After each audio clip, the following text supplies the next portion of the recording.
जब लोकतंत्र की कुर्सी पर विचारधारा नहीं, विरासत बैठा दी जाए, तब राजनीति सेवा नहीं, सिर्फ खानदानी हक बनकर रह जाती है। यहां सत्ता चुनाव से नहीं, उपनाम से मिलती है। और यही वह बीमारी है जिसे हम परिवारवाद का नाम देते हैं। नमस्कार, मैं वी पीयूष केसी।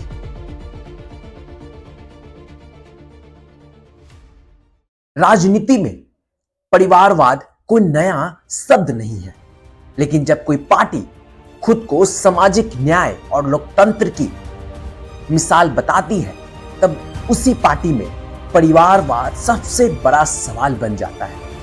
राष्ट्रीय जनता दल में तेजस्वी यादव को राष्ट्रीय कार्यकारी अध्यक्ष बनाए जाने के बाद यही सवाल एक बार फिर खड़ा हो गया है। पटना के होटल मोरिया में हुई बैठक में बिना किसी आंतरिक चुनाव, बिना किसी वैकल्पिक नाम और बिना किसी विरोध के तेजस्वी यादव को पार्टी की कमान सौंप दी गई। यह निर्णय योग्यता से ज्यादा वंश पर आधारित नजर आता है। तेजस्वी यादव पहले से नेता प्रतिपक्ष है, विधायक है, चुनाव का चेहरा है और अब पार्टी के कार्यकारी अध्यक्ष हैं। सवाल यह नहीं है कि वे मेहनती है या नहीं, सवाल यह है कि क्या आरजेडी में नेतृत्व के लिए कोई और योग्य नेता बचा नहीं है? क्या पार्टी में दशकों से संघर्ष कर रहे नेताओं के लिए सिर्फ तालियां बजाने की भूमिका रह गई है और फैसला लेने का अधिकार सिर्फ एक ही परिवार तक सीमित हो गया है?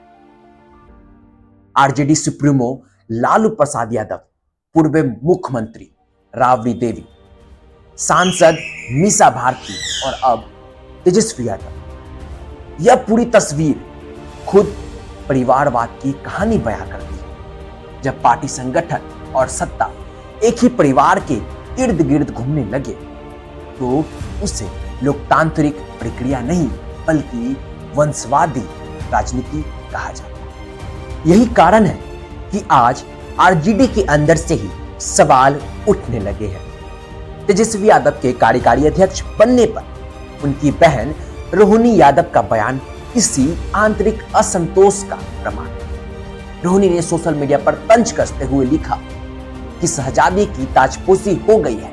यह बयान सिर्फ व्यक्तिगत नाराजगी नहीं, बल्कि उस सोच का विरोध है जिसमें पार्टी को पारिवारिक विरासत समझ लिया गया।